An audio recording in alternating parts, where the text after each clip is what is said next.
Hello students. मैं आज फिर से आपके बीच वास्तविक संख्या का लेक्चर 2 लेके आया हूँ। तो मैं प्रीवियस लेक्चर में पहले वाले लेक्चर में गुणनखंड के बारे में बताया था कि जो गुणनखंड होता है ना, वो जितनी भी संख्या से भाग लग जाए किसी दिए गए संख्या में, उसको संख्या का गुणनखंड कहते हैं। 2 का केवल 2 गुणनखंड है। 4 का देखो तो 1 से भाग लगेगा, 2 से लगेगा और 4 से लगेगा। 4 is divisible by 1, 2 and 4. That's why it has 3 factor. इसके पास 3 फैक्टर है। ठीक है, तो 4 के पास 3 फैक्टर है, 2 के पास 2 फैक्टर है। और अभाज्य संख्या के बारे में भी मैं चर्चा किया था, लेकिन मैं डिफिनेशन नहीं दिखाया था। इसका डिफिनेशन ये होगा दोस्तों कि ऐसी प्राकृत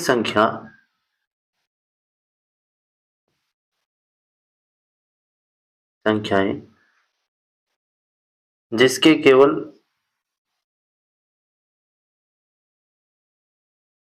दो गुणनखंड हो। कितना गुणनखंड बेटा? 2 गुणनखंड। एग्जाम्पल में 2 ले लेंगे, 2 का ही 2 गुणनखंड होगा, 3 का भी 2 गुणनखंड होगा, 5 का, 7 का, 9 का नहीं होगा। क्यों नहीं होगा? क्योंकि 9 के पास 1 से भाग लगेगा, 3 से लगेगा, 9 से लगेगा। तो ये बहुत सारी संख्या 3 संख्या से विभाजित है, तो दैट्स व्हाई वो क्या होगा? भाज्य संख्या हो जाएगा। अभाज्य तो नहीं हो। अभाज्य या रूट संख्या के लिए केवल 2 ही गुणनखंड चाहिए, तो इसके बाद 11 होगा, 13 होगा, इस प्रकार से। और जो भाज्य या यौगिक संख्या होता है, भाज्य संख्या को यौगिक संख्या ही कहते हैं। यौगिक संख्या के नाम से ये ज्यादा फेमस है।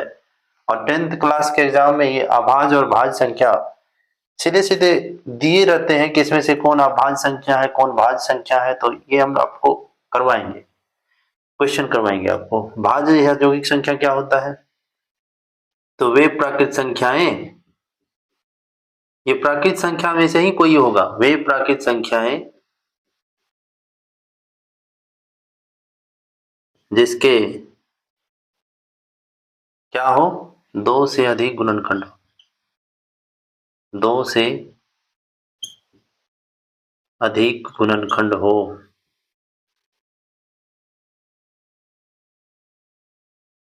एग्जाम्पल में बोलेगा बेटा क्या लिखोगे? तो सबसे पहला जो भाज्य संख्या होगा वो बेटा 4 होगा, क्योंकि 4 वह छोटी से छोटी प्राकृत संख्या है जिसमें जो है इसका गुणनखंड कितना होता है? 3 गुणनखंड हो जाता है। इसमें 1 से भी भागा लग जाएगा, 2 से भी लग जाएगा और 4 से भी लग जाएगा। तो 2 से अधिक गुणनखंड हुआ ना, इसीलिए क्या है? भाज्य संख्या है। 4 के बाद क्या होगा? 6 होगा, 6 के बाद 8 होगा, और 8 के बाद 9 भी होगा, 10 होगा, 11 नहीं होगा, 12 होगा। तो जो अभाज्य संख्या होगा वो थोड़ी ना भाज्य संख्या होगा भाई। भाज्य संख्या वही होगा या यौगिक संख्या वही होगा जिसका 2 से अधिक गुणनखंड हो। क्लियर है ना इतना? आइए जरा सअभाज्य संख्या के बारे में देखते हैं हम लोग। सअभाज्य संख्या इसलिए इंपॉर्टेंट है क्योंकि हम लोग को अपरिमेय संख्या सिद्ध करते हुए इसका काम है। ठीक है, ये बहुत इंपॉर्टेंट है और एग्जाम में तो सीधे सीधे दिया जाता है कि इसमें से कौन सा अभाज्य संख्या है। ठीक है, तो ऑब्जेक्टिव के लिए भी काम आएगा। तो ऐसी 2 प्राकृत संख्या का युग्म, किसका युग्म? प्राकृत संख्याओं का युग्म, जिसका HCF, जिसका महत्तम समापवर्तक, जिसका मौसौ, HCF बेटा 1 के बराबर हो,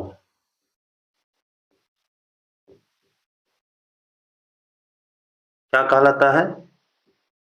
सह अभाज्य संख्या कहलाता है।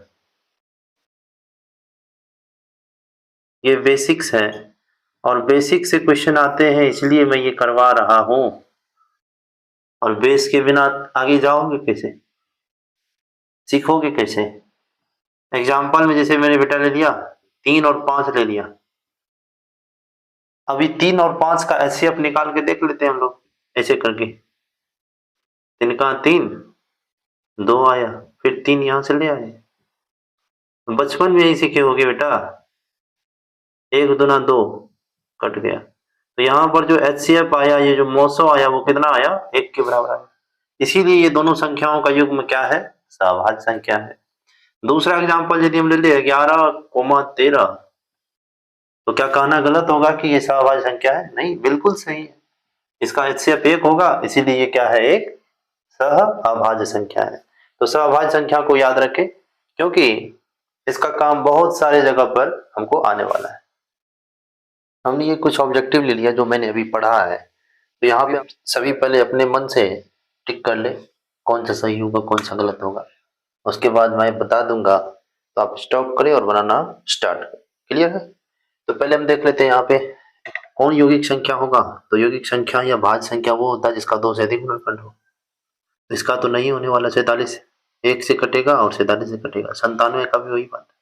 लेकिन 91 को देखो बेटा, 1 से कट जाएगा, 13 से कट जाएगा, 7 से कट जाएगा, 91 से बहुत सारा गुणनखंड है, तो इसलिए ये आंसर।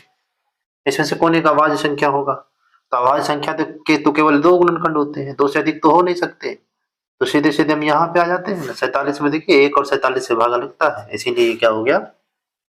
47 ही अभाज्य संख्या है। 2 ही गुणनखंड है इसका, या 1 और स्वयं के अलावा किसी दूसरी संख्या से नहीं कट रहा। इसमें कौन एक सह अभाज्य संख्या है? तो ऐसे दो संख्याओं का युग्म जिसका HCF कितना हो? 1 हो। 13 से 91 होगा, तो ये तो 13 हो जाएगा इसका HCF। 14 या 42 इसका HCF 14 हो जाएगा, और इसमें 5 हो जाएगा। तो इसका HCF निकाल के देखना बेटा, 1 के बराबर आएगा। यदि n एक धनात्मक पूर्णांक हो तो कौन एक सम संख्या का रूप होगा? कल ही हम बताए हैं आप लोगों को कि इसमें से कौन सम संख्या का रूप हो सकता है। इधर n के साथ तो सारा ही सम संख्या का गुणा होगा, और आगे में यदि विषम संख्या जोड़ा रहे तो वो विषम संख्या होगा, और सम संख्या जोड़ा रहे तो सम संख्या हो जाएगा। या n का मान पुट करके देख सकते हो यहाँ पे कौन सम हो रहा है और कौन विषम हो रहा है। क्लियर है क्या?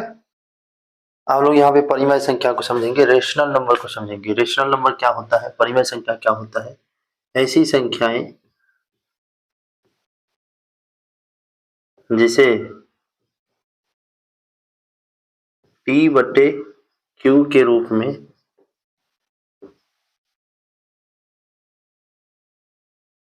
लिखा जा सके,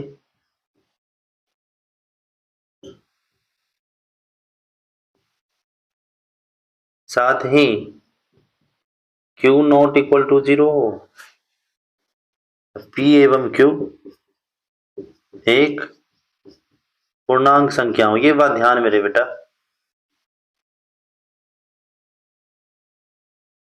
P और Q पूर्णांक संख्या हो। P और Q का मतलब यहाँ पे है, P से मतलब है अंश और Q से मतलब है हर। ये है नोमिनेटर और ये डिनोमिनेटर। ठीक है? तो हम लोग यहाँ पे देख सकते हैं कि बोला गया है कि P और Q क्या हो? एक पूर्णांक संख्या हो, और Q नॉट इक्वल टू 0। ये बात बोला। यदि हम एग्जाम्पल बोले बेटा, 3/4 परिमेय संख्या होगा, आराम से होगा। -5/3 आराम से होगा। -5 पूर्णांक संख्या है और 3 क्या है? 3 भी पूर्णांक संख्या है। 4/-3 चलेगा बेटा। 0/11 एकदम चलेगा सर, ऊपर में 0 चल सकता है। लेकिन बोले हम बेटा ये लोग तो 7/0 चलेगा क्या? नहीं चलेगा सर। क्यों नहीं चलेगा? क्योंकि ये पूर्णांक तो है दोनों, उस बात को समझे सर, लेकिन आपने ही कंडीशन दिया है कि Q नॉट इक्वल टू 0, मतलब सर हर 0 के बराबर नहीं हो सकता है, ये परिमेय संख्या नहीं है। क्लियर? परिमेय संख्या को यदि दशमलव में बदला जाए, इसका दशमलव निरूपण किया जाए, तो दशमलव निरूपण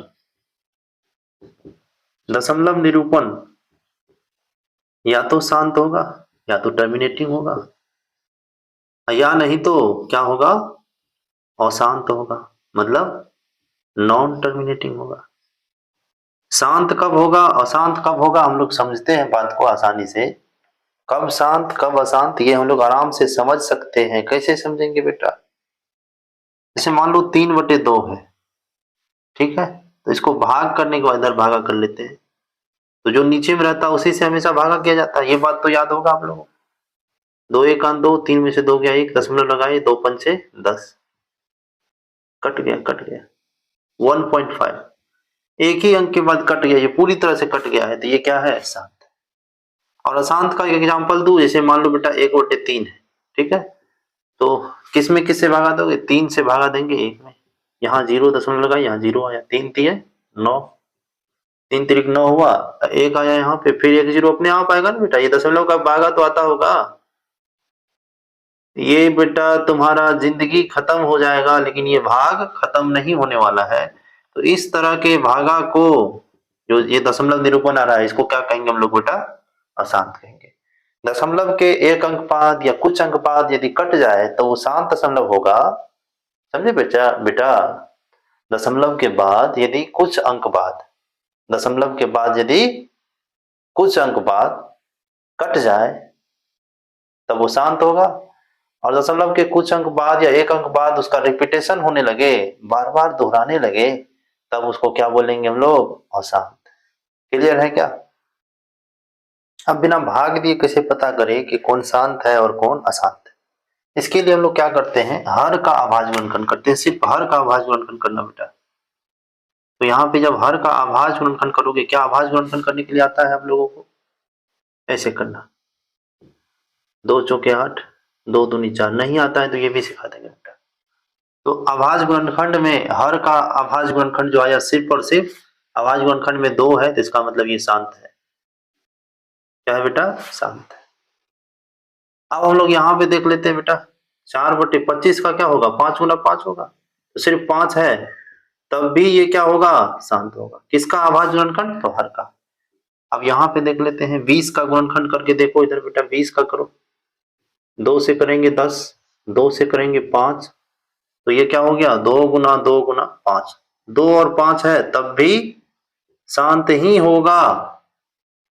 लेकिन बेटा इसके अलावा यदि अभाज्य गुणनखंड में कोई अन्य संख्या, कोई अन्य अभाज्य संख्या आ जाए, तब दिक्कत है। लेकिन कब दिक्कत है, ये बात को भी समझना पड़ेगा। इस बात को भी समझना पड़ेगा कैसे, कब दिक्कत होगा हम लोग को बेटा। यहाँ पे जैसे देखो, यहाँ 6/15 का होगा 3 गुना 5। तब कुछ लोग समझ रहा होगा सर 2 या 5 या 2 5 दोनों रहेगा तब तो ठीक है सर, शांत होगा। लेकिन यहाँ पे 3 आ गया तो ये अशांत हो जाना चाहिए। नहीं, एक और काट के देख लेना। यदि ये कट जाता है, 3 खत्म हो गया, तो सिर्फ क्या बचा? यहाँ पे 5 बचा, तब भी ये क्या है?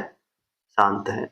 लेकिन इस तरह का संख्या आ जाए, सपोज से ये 17/27 या 54 है, हमने 54 ले लिया, तो 54 का अभाज्य गुणनखंड करोगे 2 से 27, 3 तिया 9 तिया 27, कर लेना इधर अभाज्य गुणनखंड। 54 से करके कर लेना अभाज्य गुणनखंड। तो यहाँ पे 2 के साथ 3 आया और 3 कैंसिल भी नहीं हो रहा सारा 3, तो इसका मतलब ये क्या हो गया? और शांत हो गया। कब शांत होगा, कब अशांत होगा, पता चला क्या? शांत तब होगा बेटा जब हर का अभाज्य गुणनखंड क्या हो? या तो सिर्फ 2 हो, या सिर्फ 5 हो, या 2 और 5 दोनों होगा, तब भी शांत होगा। और अशांत तब होगा, अशांत तब होगा बेटा जब 2 या 5 के अलावा गुणनखंड में कोई तीसरा संख्या आ जाए और वो तीसरा संख्या कटे नहीं, बचा ही रहे नीचे में, तब उसको क्या बोलेंगे हम लोग? अशांत। यदि कैंसिलेशन करके, यदि परिमेय संख्या का सरलतम रूप में ले जा करके, तब जब हम देखेंगे कि यहाँ पे कुछ फंस रहा है, 2 या 5 के अलावा कोई दूसरा संख्या आ रहा है, तब हम लोग बोल देंगे वो क्या है? अशांत है। तो ये तो हो गया कि बिना भाग के कब शांत और कब अशांत। तो इस पे भी हम लोग क्वेश्चन करेंगे, ठीक है ना। लेकिन बेटा बोलो, जब न शांत हो न अशांत हो, तब उसको क्या कहेंगे?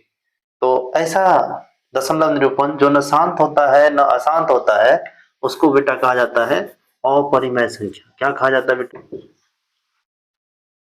वे संख्याएं जिसे P/Q के रूप में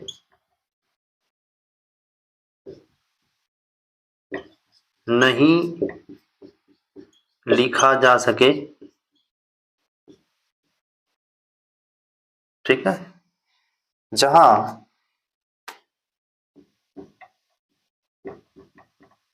Q≠0 और P और Q क्या हो? एक पूर्णांक। इसका मतलब बेटा होता है, इसका मतलब होता है बिलोंग्स टू,